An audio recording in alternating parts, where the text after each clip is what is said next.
So I got some old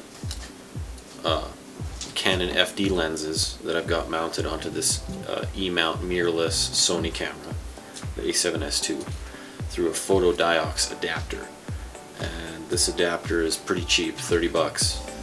And you spin it on, and then the Canon FD lenses spin on and click into place, and it works just like any other lens, except you don't have any electronic gizmos like autofocus. The adapter spins either on the camera or the lens, and then the adapter just spins right onto the camera body and clicks into place just like any other lens. It's got a lock and unlock thing here. You can either lock the lens in place or unlock it, and then just like any other lens, press here, and it's tight. It's tight to the body. But that's with the adapter on there. Here's the lens. And it takes quite a bit of effort. Quite a bit of effort to spin on there. But it clicks nicely into place. And then lock it in. I think it looks pretty good on this camera.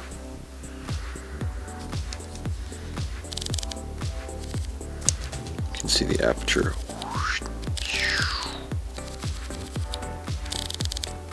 Focus wheel is so smooth.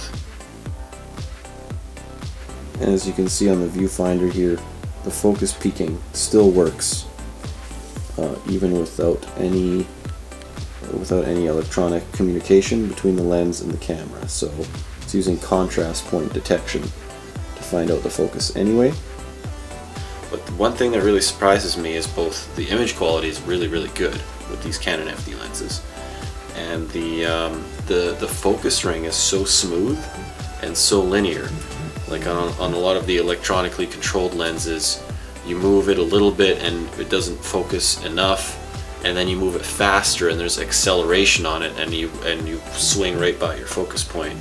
Whereas on this, there's a stop on both sides. It only goes a certain distance, and you can focus in your entire range through one smooth motion of the wrist, and it's just dampened nicely, and it just moves like butter. It floats. It really feels quality. The picture quality on the 50mm version of this lens is a little bit muted in the colors, but that's not the case with the 28mm. The 28mm is actually so contrasty, you actually have to bring the gamma up in post, and the colors come in extremely rich. I really like the 28mm f2.8 lens, which I have mounted on here right now, and the 50mm, I will probably use the Sony f1.8 50mm that I have already instead of the Canon FD one, but if I didn't have that Sony lens, I would totally use the Canon one in its place.